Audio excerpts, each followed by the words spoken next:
Mister Malik, आखिरी question होगा आपसे, FY18 के लिए ग्रोथ आउटलुक आपका क्या है और FY18 का जो पहला क्वार्टर होगा वो सेल्स ग्रोथ के लिहाज से कैसा रह सकता है?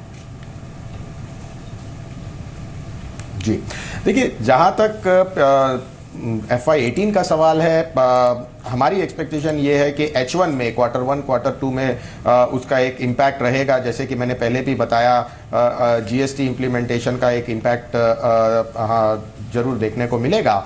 H2 जो कि second half of the year होगा, वहाँ पर हम एक अच्छी ग्रोथ की आशा करते हैं और एक्सपेक्टेशन करते हैं।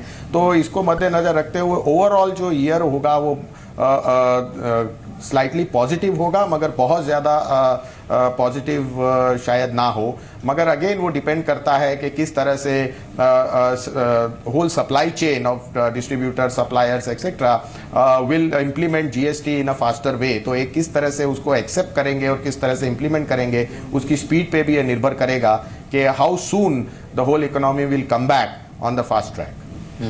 और mister Malik, pleasure having you on the show. बहुत बहुत शुक्रिया हमारे साथ इस बातचीत में शामिल होने के लिए। Thanks for joining us. Kaustubh, आपकी top 3 picks at current valuations FMCG space में कौन सी कंपनीज हैं?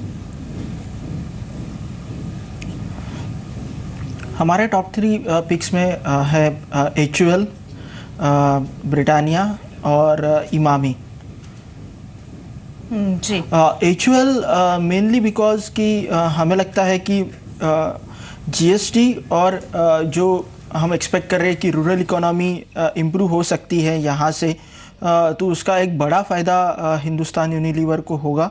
और यहाँ से अगर चीज़ें इम्प्रूव होती है तो मुझे लगता है जो रिकवरी है सेल्स वॉल्यूम में आ सकती है। दूसरा इम्पोर्टेंट चीज़ ये है कि यूनिलीवर जो पेरेंट कंपनी है, उन्होंने भी अपना फोकस इंडिया पे बढ़ाया है।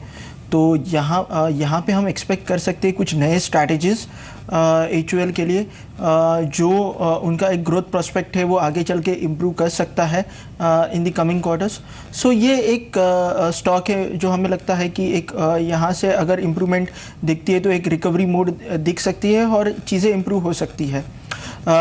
Emami mainly because of its diversified portfolio, जिस तरह से उनका एक पोर्टफोलियो है, तो मुझे लगता है कि अगर चीज़ें इम्प्रूव हो जाती है, और इमामी भी काफ़ी तरह से रूरल इकोनॉमी में फैला हुआ है, और जिस तरह से उनके प्रोडक्ट पोर्टफोलियो है, जिस कैटेगरीज में वो है, यहाँ से अगर चीज़ें इम्प्रूव होती है, इकोनॉमी में इम्प्रूवमेंट आती है, GST इम्प्लीमेंटेशन आ सकता है, तो उसके लिए एक बड़ा फ़ायदा हो सकता है। और overall we expect growth rate to improve from the coming year. So Emami एक दूसरा हमारा बेटा है। एंड ब्रिटानिया, बिकॉज ब्रिटानिया हमने देखा है कि पिछले 5 साल में कंसिस्टेंटली स्टॉक ने अच्छा इम्प्रूवमेंट दिया है in terms of margin improvement, revenue growth improve हुए हैं। और यहाँ से मुझे लगता है कि जिस तरह से परफॉर्म कर रहा है, जिस तरह से टॉप मैनेजमेंट का एक फोकस है कि not only biscuits but other उनके जो पोर्टफोलियो, वहाँ पे भी वो एक्सपांड कर रहे हैं, नए नए प्रोडक्ट्स ला रहे हैं।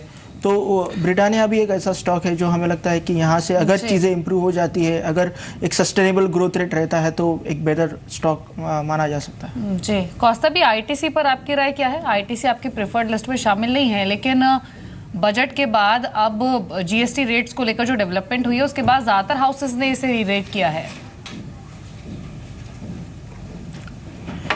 देखिए, ITC में अभी तक बहुत क्लैरिटी आना बाकी है। जो हमें एक कैप के बारे में अगर कहा जाए, जो सेस का कैप है वो काफ़ी ज़्यादा है, लेकिन जिस तरह से गवर्नमेंट ने कहा है कि over the period of time वो रेट बढ़ाएंगे, और जिस तरह से हमें पता चल रहा है कि ये साल we are not expecting significant increase in the rate. In fact जो रेट एक्साइज प्लस वैट अभी जो है अबाउट 46-47%, उसके आसपास ही फिलहाल तो GST रेट वो लोग मेंटेन करेंगे। और यहाँ से हम over the period of time हम एक्सपेक्ट करते हैं कि रेट हाइक हो सकता है। तो ये साल में भी we are not expecting major increase in tax rate तो price increase we are not expecting. So volume, sales volume अच्छे रह सकते हैं, but over the period of time जब तक हमें ज़्यादा क्लैरिटी नहीं आती है रेट के इस पे कि क्या रेट गवर्नमेंट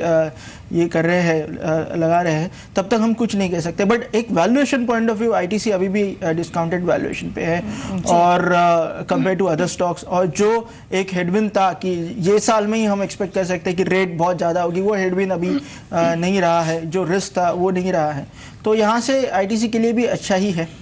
जी कौस्तभ, क्योंकि आप रिटेल स्टॉक्स को भी कवर करते हैं तो मैं वहां पर एक कमेंट आपका लेना चाहूंगी। फ्यूचर रिटेल इनफैक्ट आज के सेशन में अच्छा मूव दे रहा है और आज एक एंटीक की रिपोर्ट भी आई है, उन्होंने कवरेज शुरू की है, 400 तक के टारगेट्स की वो बात कर रहे हैं और कह रहे हैं कि यहाँ से फर्दर रिरेट होगा। आपका व्यू क्या है फ्यूचर रिटेल पर कौस्तभ? ऑलरेडी ये स्टॉक डबल हो चुका है, यहाँ से फिर 150 रुपये बढ़ सकता है क्या?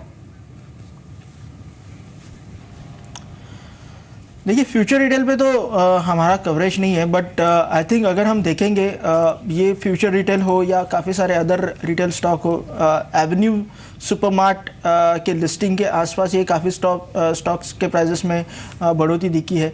लेकिन इम्पॉर्टेंट थिंग ये सब रिटेल स्टॉक्स में ये है, इंक्लूडिंग फ्यूचर रिटेल, की उनका परफॉर्मेंस कैसे इम्प्रूव हो रहा है। अगर हम कंपेयर करेंगे एवेन्यू सुपरमार्ट से तो उनका परफॉर्मेंस काफ़ी बिलो द पार है in terms of margins, in terms of overall उनका जो डेट रिटर्न रेशियोज है वो काफ़ी कम है। अगर यहाँ से अगर इम्प्रूव होता है in terms of revenue growth या सेम स्टोर सेल्स, यहाँ से एक सस्टेनेबल ग्रोथ उनको दिखता है, मार्जिन्स इम्प्रूव होते हैं, अच्छा रिटर्न रेशियोज दिखता है, तो आई थिंक स्टॉक्स यहाँ से इम्प्रूव हो सकता है, but that has to be keenly monitor over the period of time.